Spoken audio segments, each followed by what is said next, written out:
Hello, hello, hello, hello, everyone. That's a lot of hellos. How's everyone doing this morning? Hold on, now I screwed up. There we go. All right. Let me see something else. I'm trying to make adjustments here. Hold on. Trying to make adjustments here. Gotta switch. Otherwise, I've been getting errors. Ordered a new computer, so I'm going to be cutting over to a new streaming computer. So let me know if the audio's okay. All right. Sorry for the delay. Good morning, Sterling. We do know the government shut down. Thank you. Nike did beat. Still against the daily. Well, it's going to pop above the daily rotation zone. Still against the weekly rotation zone. Not yet fully played out at double. I'll be looking for another rollover play in that over the next few days. Not yet. Good morning, Patrick. We had the ADP numbers come out. They weren't good. But they do not historically have a ton of short term correlation. Now, why everybody's looking at that is because of the government shutdown, as we found out from Sterling's research, is the non farm payroll numbers do not come out on Friday if we're still shut down. So everybody's now looking at ADP, like ADP is the gold standard for information, but you know what? It doesn't have a strong correlation.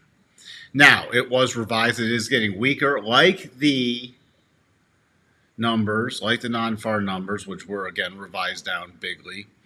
Uh, now, now, I'll not agree that BLS is the greatest source of data in the entire world, but the survey rate has been dropping since COVID. It's down to like 30 something percent for the initial survey. That is a true statement. From it was like it's close to 70% for the initial survey. Remember, they send out people respond within the first 30 days, but they have up to 90 days to respond. The first 30-day response dropped off a cliff, especially after COVID, and has never come back. So that's why you're even getting more distorted data. And that's why also the final number after all the revisions is generally closer to where it is because of the delayed responses. Good morning, OD Green. Good morning, John. I am watching. I've been looking for Target. It's against, again, I've been looking, I look at this once a week. Target has a potential double bottom. Yes, it does, off the 87.5. Yes, I am watching. I'm actually watching for a pair trade because not that Walmart has to do bad, but it's so overvalued and Target is so undervalued. It could be a nice pair trade because even if Walmart has this like stagnates and Target bounces a bit. So I'm going to keep an eye on that. Good morning, Daniel. Hello, Charles. Shutdown, good morning. Yes, it is. Good morning, Royal Palms. Audio is much better. I'm going to, and again, over the next few days, I'll be converting to a new streaming computer. So hopefully we won't have any issues. There's always issues when you go to a new computer. Good morning, Mark. So, good morning, Anissa. All right. So besides the government shutdown with the ADP numbers coming out at minus 32K, we have the ISM manufacturing numbers coming out. We'll have to see if that's still in contraction and what happens to the ISM manufacturing prices. So that's coming out at 10 a.m. Eastern. Then we have as always, unless there's a holiday early in the week, we have the EIA numbers coming out on Wednesday for all the crude traders. Crude has now dropped to a very key area of support. We'll be looking for a potential buy setup. As an amateur historian, did not know that about Rick. There is a lot of pre-war talk and expectations that tends to lead to it happening. Okay. Yes, I've been seeing the lots of war talk. Good morning. Good morning, Jacob.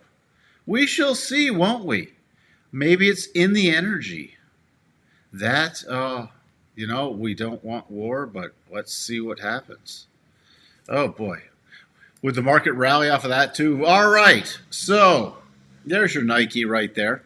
Little green and a sea of red. Healthcare, where you could buy your Pfizer drugs straight from Trump RX. And again, reiterating that drug prices could drop 1,000%, so we'll all get paid to take drugs. Fantastic. I don't not like taking drugs. So, uh, what else do we have? Pretty mixed to slightly down day today. Groups. Let's do healthcare is about the strongest thing, followed by basic materials, and comm services and technology are definitely lagging. Fed Watch has a cut fully priced in for October and December. So two more cuts this year. This was nearly fully priced in. October's fully priced in at this point. Why is that? Because we won't get the data. So hey, they got a cut. Fear and greed in neutral node, but the Schiller PE back over 40. We made it back over 40. Dirt cheap market. I did not look at Conagra this morning. Sterling, could you put in Conagra's results if you have a chance? Nike, again, was a beat. And again, nothing else this week. I don't even know. I probably won't even put it up tomorrow unless somebody cares about angiodynamics. I don't even know what they do. Angiodynamics. All right. So,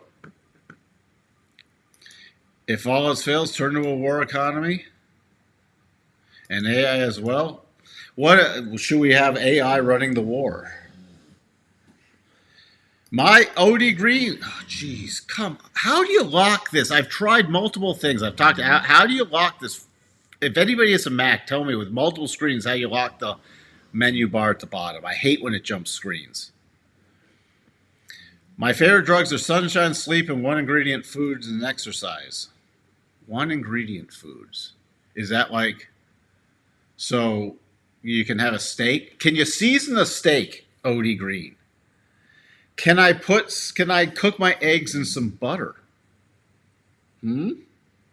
Or is that two ingredients? Because I cook my eggs in butter. You know what? I do agree, though. Eat as close to nature as possible.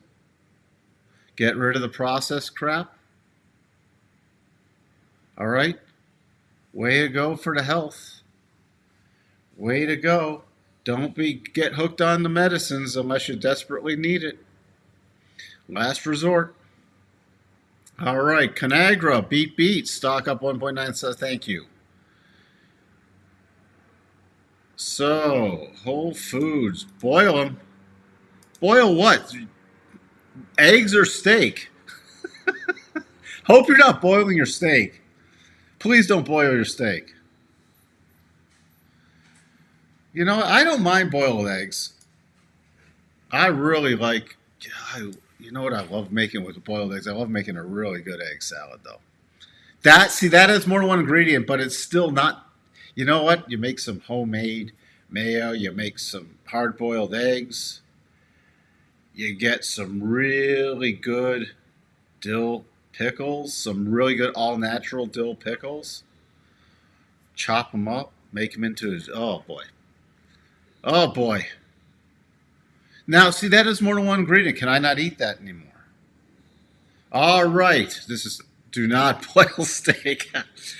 You know what I love to do? I love a really good filet, and I sous vide it at 124.5 degrees.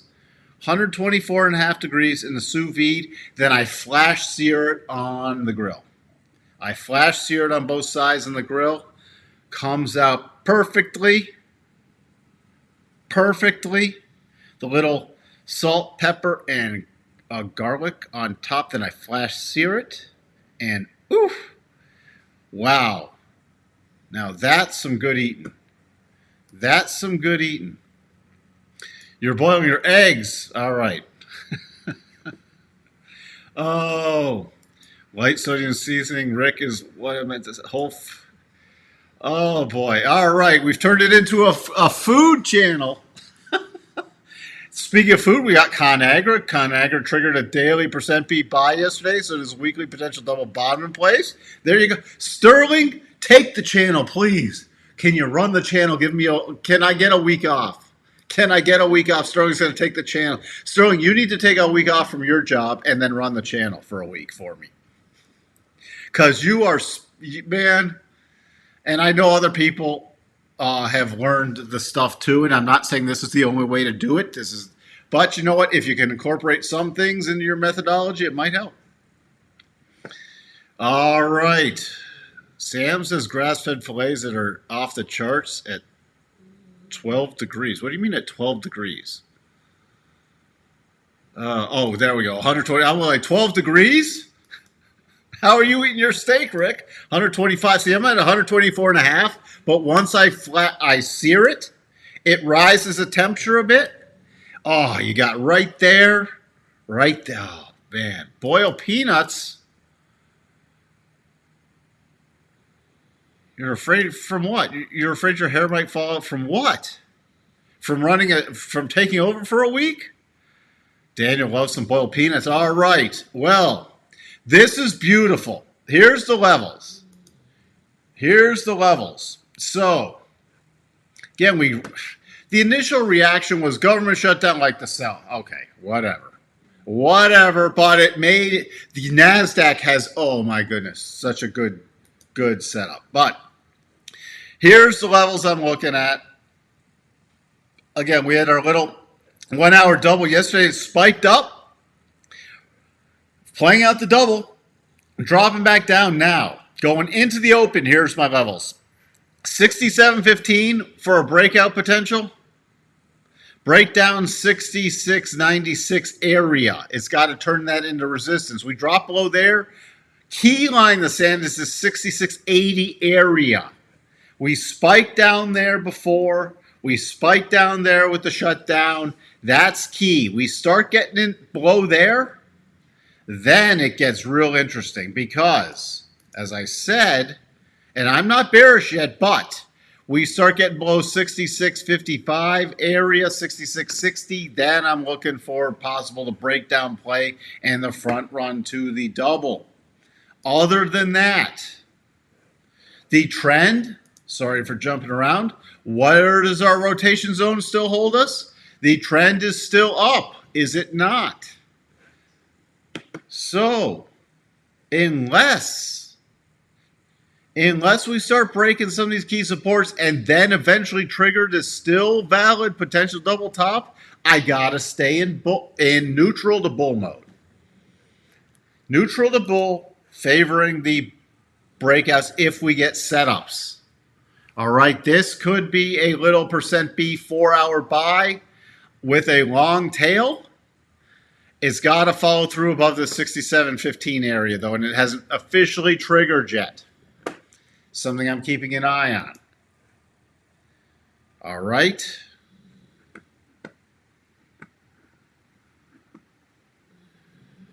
Yeah, taking over the live stream, you'd be so good at it, Sterling. You got all this. You got the setups down. You got it down. At some point, I'm going to need to take a week off. At some point, maybe just a couple days. Oh, boy. So, if we get above 60, all right, let me reiterate. Sorry, I'm getting sidetracked this morning. Above 67.15, my next target, 67.33. Above 67.33, the most recent highs. And then if we take out those 67.73, 67.90. That's all you need to know. NASDAQ, brilliant, brilliant, brilliant, brilliant. Look at this. Remember, the key thing I was talking about, this key close from last Thursday area was retested with the breakdown this morning earlier. So my front run area is below 24,635. Oh boy. I have a key support zone between 24,709 to 24,746 to 750. We need to really start breaking down before 24,709 before I can get anything even short-term bearish. Other than that, still the breakout area is really above 24,850. Minor going into the open, I'll start looking at 24.8. If we get above 24.8, 24.850, we break above 24.850. There is some significance at about 24.940 to 24.950. Remember, the 87.5 is at 24.951. Thanks, Rusty, for letting me know the AV's good on Rumble. Does anybody remember? Like I remember from high school, the AV Club. The AV Club. Did anybody have an AV club? And I'm really dating myself now, but did anybody have an AV club in high school? Just wondering. Boy, that's some old school stuff. The AV Club, the Audio Visual Club. All right, same. So my front run back to the NASDAQ is below about this key spike low is about 24, 640, 650 area for a potential front run. It is aggressive. It's still against the daily rotation zone. And the trend's still up in the NASDAQ, even though you have a potential topping pattern. I will get more bearish if we triggered a topping pattern. The Dow. The Dow. Still watching that 62.5 key area. Again, I'm looking at the NASDAQ and the S&P for the best trading for short term. In this area for the Dow, I mean, it's got to start breaking above about 46,650 and then 46,740 area. Key support, can't start even get bearish until we get below about 46,440, 46,450. Hey, little smokes. We'll let you out in a second, little guy. Then 46,330 starts getting into more of a breakdown pattern. Remember, we don't have a potential double top yet on the Dow. It has to get 46,816 to get in potential double top territory. Patrick remembers the AV Club. Good morning, Heinrich. Yes, the nerds. The nerds were in the AV Club in the day. And shop class, we had a PlayStation Club playing PS2? Wow. So you're a youngster, Charles. Calm holding the 87.5. Thank you, Daniel. What makes the podcast great is all the rants and sidetracks, and of course, Roscoe. Roscoe's not even storing right now. And little Smokey came in. Little Smokey. He's the cutest little guy. The rescue from the meat market farm in South Korea. And I named him Little Smokey. From a meat market farm. I did not realize after I named him Smokey that maybe I shouldn't have named a dog from a meat market farm Smokey, but you know that's his name.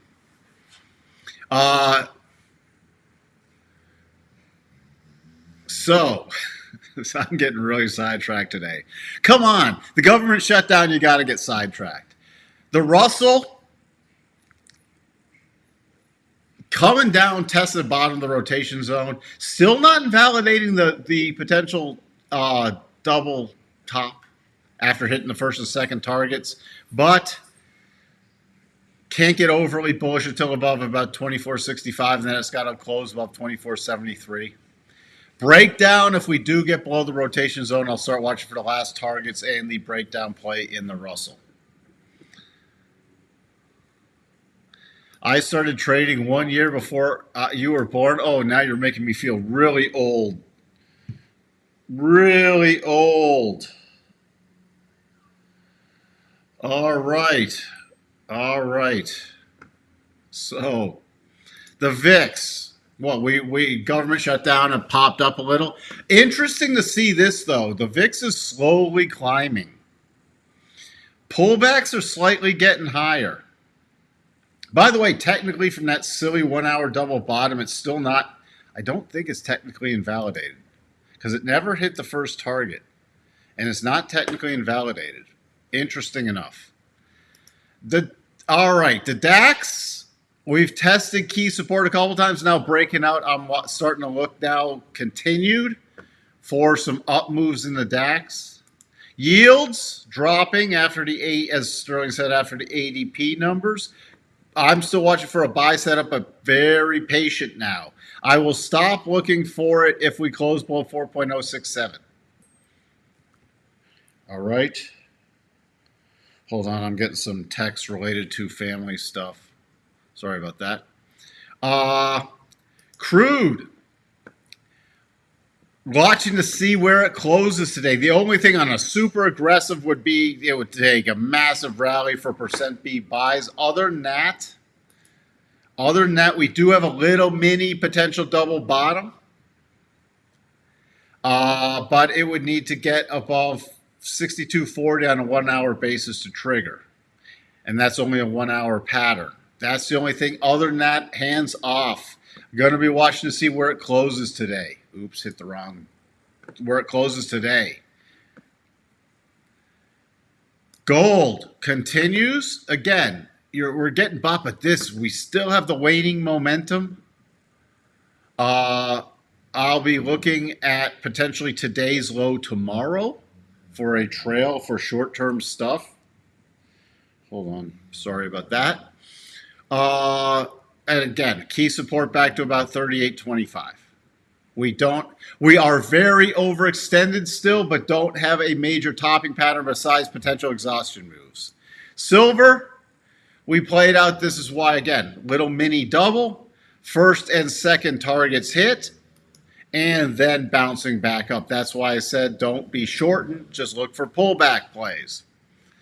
Silver also could be getting into an exhaustion move, but nothing triggered yet.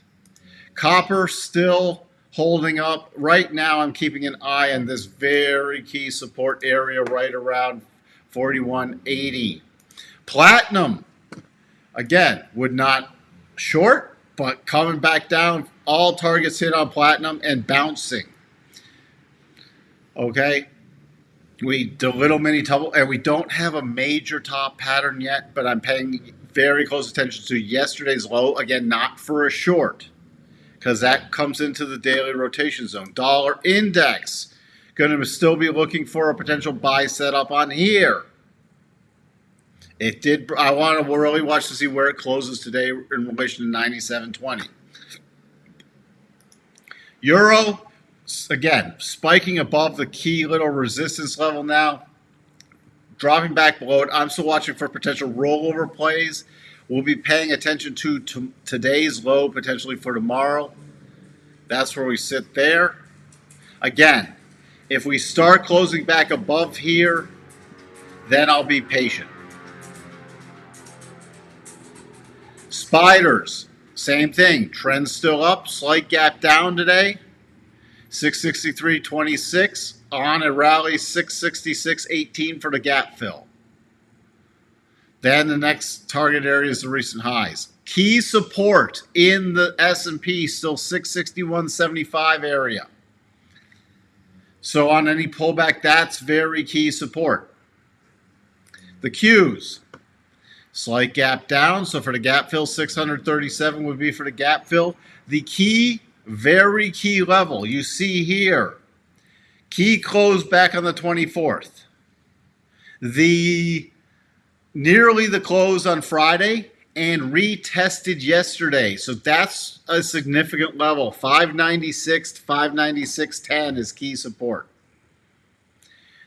Does it help when I tell you how I derive the levels? Does that help understanding? Let me know. If it doesn't, then I will just put the levels up there.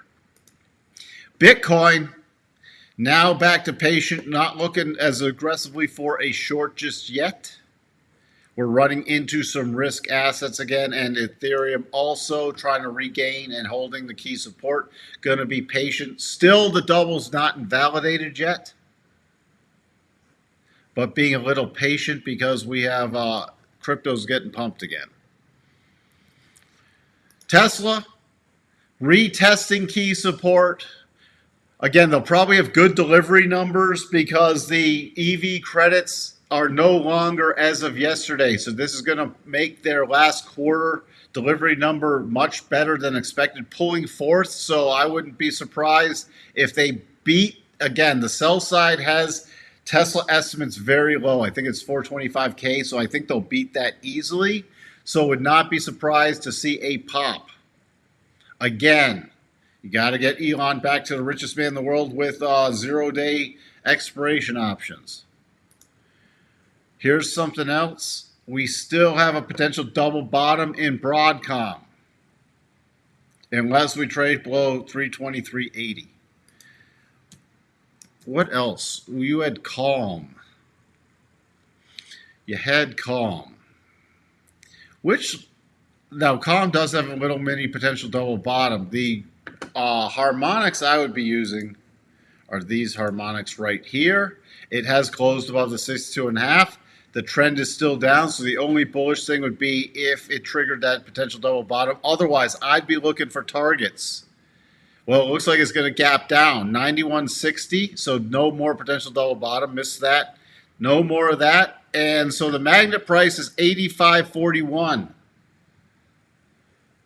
Close back below 62.5, little bounce in the rotation zone. Magnet price 85.41, and you have a key reversal gap open. So there you go. Would not be trying to bottom pick in this just yet.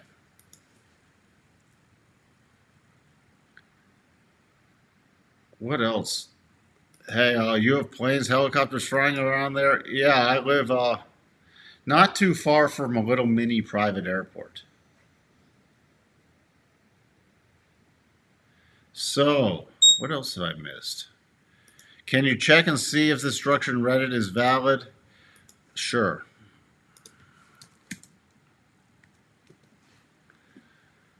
Yeah. Yep. That's valid. It is sloppy, as you said earlier. It is sloppy. I chose the wrong line. It is sloppy because of but it is completely valid.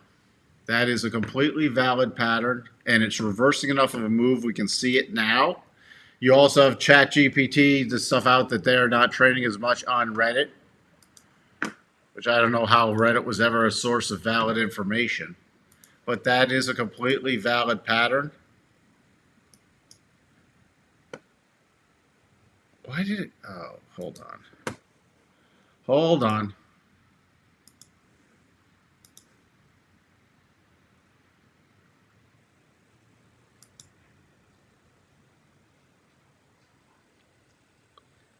Rough. It would break today on the gap, so we got to go with there with your double targets.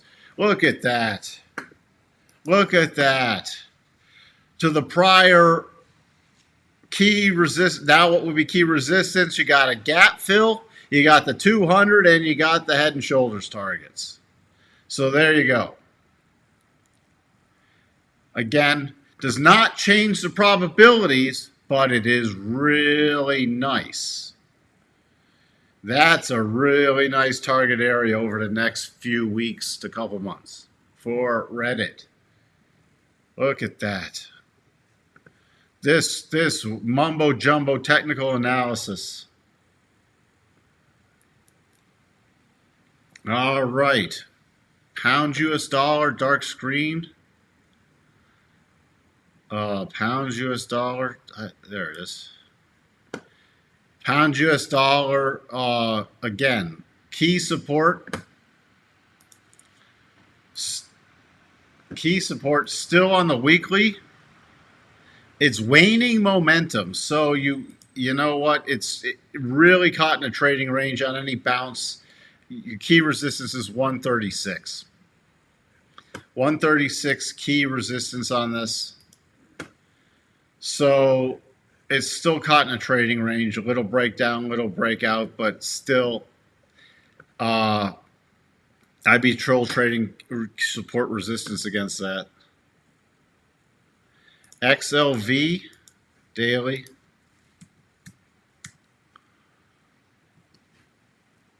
Keep an eye on this now. There's your.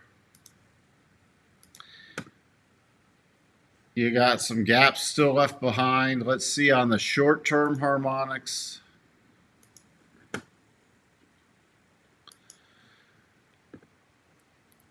So yeah, I'd start looking for pullback trades in the XLV and healthcare. This could easily start running. Your key level in the short term is a close above 141.70. But again, anything that holds this key support area, still be looking for long trades in that. Explaining how the levels derived, and I'm older than both of you, so repetition helpful. Oh boy. All right. Cup and handle on monthly silver. On monthly silver, you still don't have the handle. This, again, we're approaching the highs back from 2011, but you need a pullback, Anissa. Still need a pullback. And you need that whole pullback to hold and re-breakout. And again, look at this on the weekly. Getting very overdone. Getting very overdone, but would not short. There you go, Anissa. Keep watching for that next pullback. All right. That's where we sit. Let's just peek. Let's just peek at the S&P on the, oops, as long as I can get the scaling right. Again, nothing's changed yet. A little breakout above this 67.15 area. Needs to now hold that as key support. Needs to hold that as key support. And then the target for me, again, nothing's changed, 67.33, 67.35 area. All right. With that, you are welcome, Anissa. Thank you for tuning in. Sorry for getting sidetracked today. I will be back tomorrow. Do we have the unemployment numbers coming out? Like initial and continuing jobless claims. Do those still come out during the shutdown? I'll have to look that up. We need at least a pullback. Yes, we do need a pullback. But again, we don't have a topping pattern besides potential exhaustion. With that, I shall talk to everyone later. Bye for now.